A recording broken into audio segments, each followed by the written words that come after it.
नमस्कार विद्यार्थी मित्रांनो, स्वागत आहे तुम्हा सर्वांचं अभ्यास गुरु या चॅनलवर। विद्यार्थी मित्रांनो, या व्हिडिओमध्ये अतिशय महत्त्वाचे 20 प्रश्न आपण पाहणार आहोत।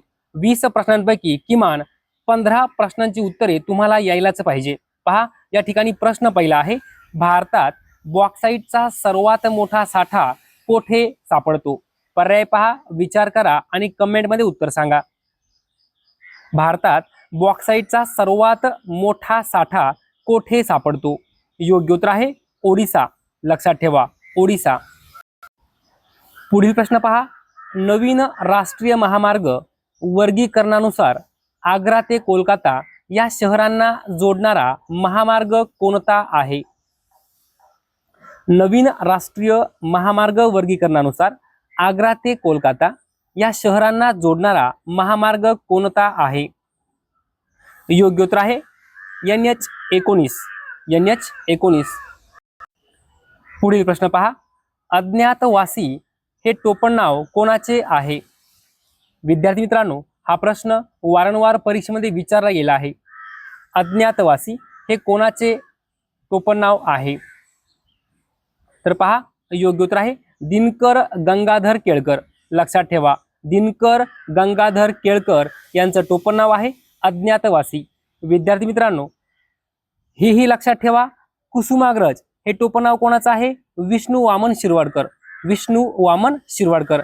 50 वेळापेक्षाही जास्त वेळा हा प्रश्न विचारला गेला आहे की कुसुमाग्रज या टोपण नावाने कोणाला ओळखले जाते? तर विष्णू वामन शिरवाडकर।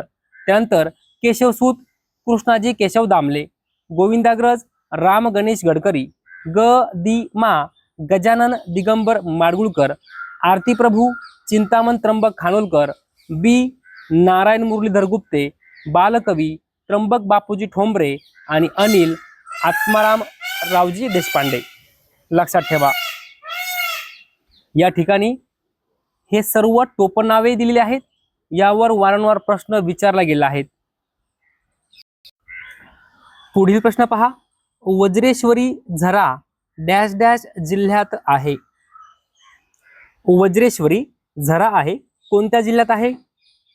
योग्य उत्तर आहे पालघर जिल्हा। वज्रेश्वरी झरा पालघर जिल्ह्यात आहे। विद्यार्थी मित्रांनो, वज्रेश्वरी हा गरम पाण्याचा झरा आहे। कोणत्या पाण्याचा आहे? गरम पाण्याचा झरा आहे आणि पालघर जिल्ह्यात आहे।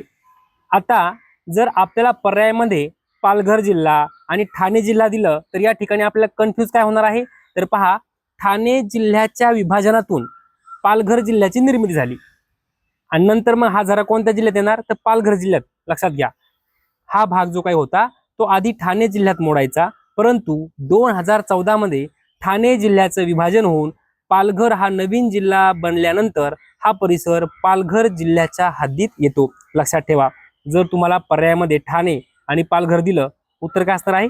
पालघर असणार आहे। ओके, हे ठिकाण येथील वज्रेश्वरी देवीचे मंदिर आणि औषधी गुणधर्म असलेल्या गरम पाण्याच्या झऱ्यांसाठी खूप प्रसिद्ध आहे।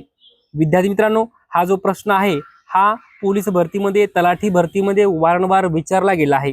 लिहून ठेवा, वज्रेश्वरी झरा पालघर जिल्ह्यात आहे। पुढील प्रश्न पहा, खालीलपैकी दगडी कोळशाच्या कोणत्या प्रकाराला ब्लॅक डायमंड म्हणजेच काळा हिरा असे म्हणतात? तर या ठिकाणी योग्य उत्तर आहे अँथ्रासाइट। लक्षात ठेवा, अँथ्रासाइट हा दगडी कोळशाचा एक प्रकार आहे आणि याला ब्लॅक डायमंड किंवा काळा हिरा असं म्हणतात। पुढील प्रश्न पहा, मराठ्यांचे पहिले आरमार प्रमुख डॅश डॅश हे होते? मराठ्यांचे पहिले आरमार प्रमुख कोण होते? योग्य उत्तर आहे कान्होजी आंग्रे। मराठ्यांचे पहिले आरमार प्रमुख कान्होजी आंग्रे। पुढील प्रश्न पहा, सरस्वती जोशी यांनी पुणे या ठिकाणी कोणत्या नावाची सामाजिक संस्था स्थापन केली?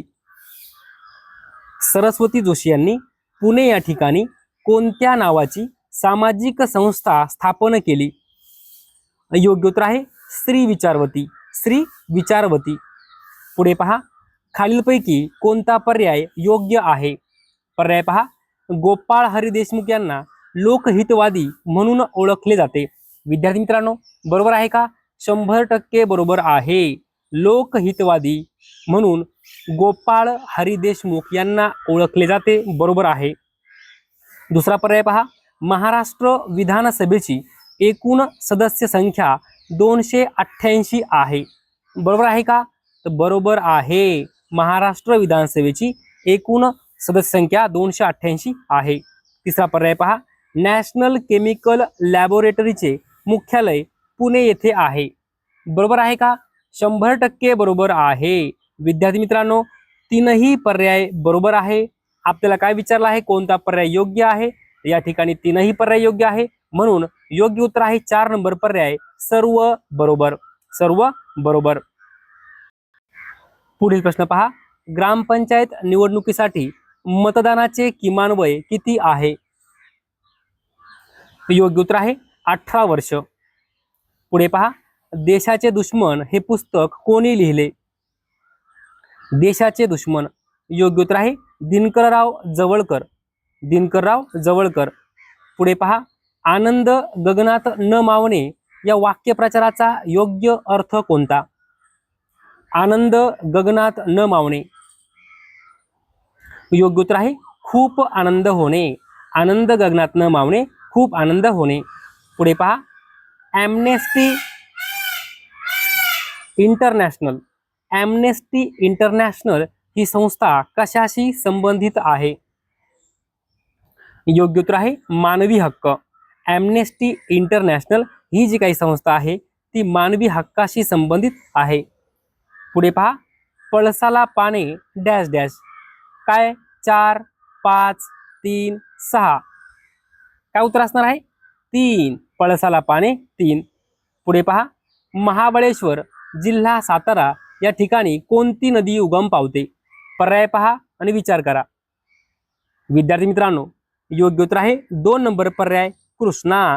कृष्णा नदीचा उगम महाबळेश्वर या ठिकाणी होतो, सातारा जिल्ह्यात होतो. लक्षात ठेवायचा आहे, हा प्रश्न खूप वेळा परीक्षेमध्ये विचारला गेला आहे.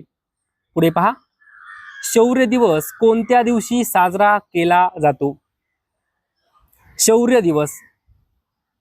योग्य उत्तर आहे 23 मार्च. शौर्य दिवस 23 मार्च. पुढे पहा, बारडोली सत्याग्रह कोणत्या प्रांतात झाला?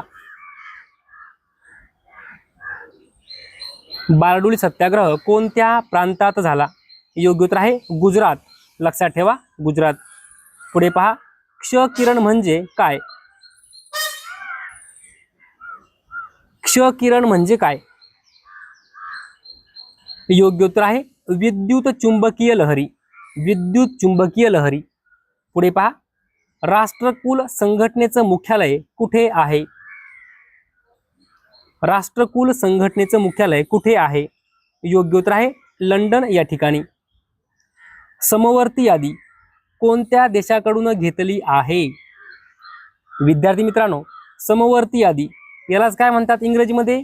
Concurrent list. लक्षात ठेवा, समवर्ती यादी म्हणजेच कॉन्करंट लिस्ट कोणत्या देशाकडून घेतलेली आहे? योग्य उत्तर आहे ऑस्ट्रेलिया. ऑस्ट्रेलिया. पुढे पहा, महाराष्ट्रात ऊस संशोधन केंद्र कोठे आहे? योग्य उत्तर आहे पाडेगाव, सातारा. पाडेगाव सातारा जिल्ह्यामध्ये आहे. या ठिकाणी ऊस संशोधन केंद्र आहे. पुढे पहा, नांदेड शहर कोणत्या नदीच्या काठावर आहे? याचं उत्तर तुम्हाला यायलाच पाहिजे, कारण प्रश्न सोपा आहे. नांदेड शहर कोणत्या नदीच्या काठावर आहे? विद्यार्थी मित्रांनो, योग्य उत्तर आहे गोदावरी. नांदेड शहर गोदावरी नदीच्या काठावर आहे. विद्यार्थी मित्रांनो, अशा प्रकारे या व्हिडिओमध्ये एकूण 20 प्रश्न आपण पाहिलेले आहेत. हे सर्व प्रश्न पोलीस भरतीमध्ये, तलाठी भरतीमध्ये, वनरक्षक भरतीमध्ये, आरोग्य भरतीमध्ये विचारले गेलेले आहेत. जर तुम्हाला हा व्हिडिओ आवडला असेल तर नक्की एक लाईक करा, शेअर करा, सबस्क्राईब करा. धन्यवाद.